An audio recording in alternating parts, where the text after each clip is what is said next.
छोटे कपड़ों वाली बीवी। अजित एक छोटे कस्बे में रहने वाला सीधा साधा लड़का था। उसकी शादी दिल्ली की रहने वाली सौम्या के साथ हो गई। सौम्या बहुत ही फैशनेबल लड़की थी। अजित की नौकरी छोटे कस्बे में होने के कारण सौम्या भी अजित के साथ छोटे शहर में रहने के लिए आ गई। सौम्या, तुम्हारा ड्रेस कुछ ज्यादा छोटा है। इसे पहनकर यहाँ बाहर मत निकलना। अरे, तुम्हें पता नहीं, मैं दिल्ली की मॉडल लड़की हूँ और मैं तो हमेशा ऐसे ही कपड़े पहनती हूँ। तुम्हारी बात सही है सौम्या, लेकिन इस शहर के माहौल के हिसाब से कपड़े कुछ ज्यादा ही छोटे हैं। ओहो, मुझे नहीं पता था कि तुम्हें मेरे कपड़ों से इतनी प्रॉब्लम है। सौम्या, मुझे तुम्हारे कपड़ों से कोई परेशानी नहीं है, लेकिन अगर तुम ऐसे बाहर जाओगी तो लोग तुम्हें अजीब ढंग से देखेंगे। अच्छा ठीक है, अब तुम ऑफिस जाओ, तुम्हारा ऑफिस जाने का वक्त हो गया है। अजित को लगता है कि शायद सौम्या ने उसकी बात मान ली है। वो ऑफिस चला जाता है। थोड़ी देर बाद सौम्या अपना शॉर्ट ड्रेस पहनकर घर से बाहर सब्जी लेने के लिए जाती है। भैया, आधा किलो टमाटर देना। मैडम जी, कहीं बाहर से आए लगते हो? पहली बार शहर में आई हो का? तुमसे क्या मतलब? और तुम मुझे ऐसे घूर घूर के क्यों देख रहे हो? अरे नहीं नहीं, ऐसी कोई बात नहीं है, बस आपके कपड़ों को देखकर लग नहीं रहा कि आप शहर की रहने वाली हैं। तुम अपने काम से काम रखो, मैं चाहे कुछ भी पहनूं, तुम्हें उससे क्या? सौम्या सब्जी लेकर अपने घर चली जाती है। शाम को अजित घर वापस आता है। सौम्या, कल मम्मी पापा आ रहे हैं। देखो, तुम ना उनके सामने साड़ी पहन कर रहना, वरना मम्मी बुरा मान जाएंगी। अरे यार, तुम भी ना जब देखो तब मेरे कपड़ों को लेकर परेशान रहते हो। अरे बस 2 दिन की तो बात है सौम्या, उसके बाद तो मम्मी पापा वापस घर चले जाएंगे। अच्छा ठीक है ठीक है। अगले दिन अजित ऑफिस चला जाता है और पीछे से सौम्या के सास ससुर घर पर आते हैं। लेकिन अजित के घर पर ना होने की वजह से सौम्या ने साड़ी नहीं पहनी थी और वही छोटे कपड़ों में वो अपनी सास के सामने आ जाती है। नमस्ते मम्मी जी, पापा जी, कैसे हैं आप? अरे मैं तो आंखें बंद कर लेता हूँ, ये बहू ने कैसे कपड़े पहने हुए हैं। राम राम राम राम राम। अरे बहू, तुमको जरा भी शर्म नहीं आती? अपने सास ससुर के सामने इतना छोटा ड्रेस पहनकर घूम रही हो। क्या अजित ने तुमको बताया नहीं कि हम लोग तुमसे मिलने आ रहे हैं? बताया तो था, लेकिन वो क्या है ना मम्मी जी, पापा जी, मुझे तो ऐसे ही कपड़े पहनने की आदत है। जरा मेरे साथ चल, मैं तुझे सिखाती हूँ कैसे कपड़े पहनते हैं। सौम्या की सास सौम्या का हाथ पकड़कर उसे कमरे में ले जाती है और उसकी शॉर्ट ड्रेस के ऊपर जबरदस्ती साड़ी पहना देती है।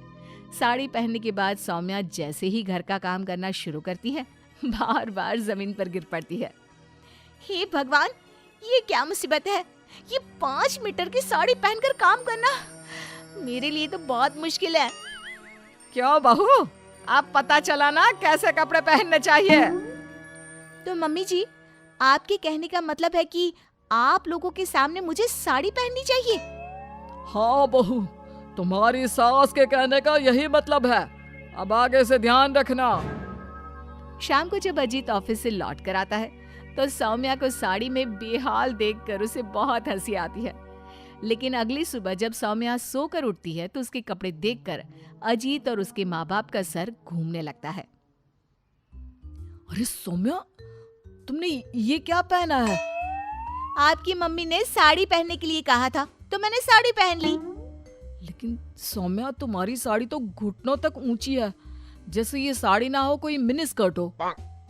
वो क्या है ना बेबी, तुम्हारी मम्मी ने मुझे सिर्फ साड़ी पहनने के लिए कहा था, उसकी लंबाई नहीं बताई थी। हे भगवान, ये कैसी बहू पल्ले पड़ी है? अरे ये क्या अजूबा बनकर घूम रही है? लगता है मुझे फिर से आंखें बंद करके ही रहना पड़ेगा। अरे पापा जी, आप एक बार आंखें बंद कर ही लीजिए, बार बार डायलॉग मारते रहते हैं।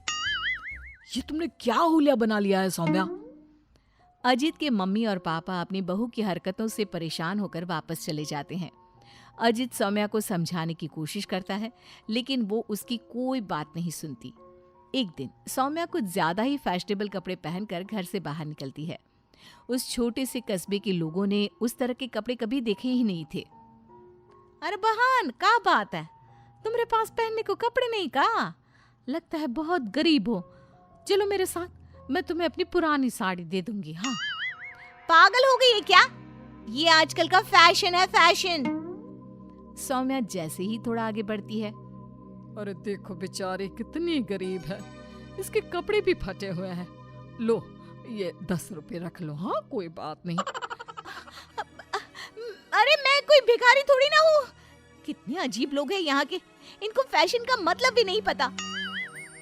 थोड़ा आगे जाने के बाद कुछ बच्चे सौम्या को देखकर जोर जोर से हंसने लगते हैं। अब तुम लोगों को क्या प्रॉब्लम है? क्यों हंस रहे हो ऐसे? आंटी, आंटी आप बहुरूपिया है ना? हाँ? बहुरूपिया क्या होता है? आंटी वही जो अजीब अजीब कपड़े पहनकर गली गली में घूमता है और लोगों से पैसे मांगता है। तुम्हारा दिमाग खराब हो गया है? मैं कोई बहुरूपिया नहीं हूँ। लेकिन आपकी हालत देखकर तो ऐसा ही लग रहा है। तभी वहां पर एक औरत आती है। अरे बच्चों, ये तो कोई पागल औरत लगती है। देखो इसके कपड़े भी फटे हुए हैं। हे भगवान, मैं सच में पागल हो जाऊंगी। इस शहर के लोग बड़े अजीब हैं। मेरे फैशन को न जाने क्या समझ बैठे हैं। फिर सौम्या अपने घर लौट आती है और जोर जोर से रोने लगती है। सौम्या को इस तरह रोता देखकर अजित को कुछ समझ नहीं आता। अरे क्या हुआ सौम्या, तुम इतना क्यों रो रही हो? किसी ने कुछ कहा क्या?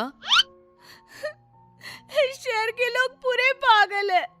मेरे फैशन वाले कपड़ों को देखकर न जाने कैसी कैसी बातें करते हैं।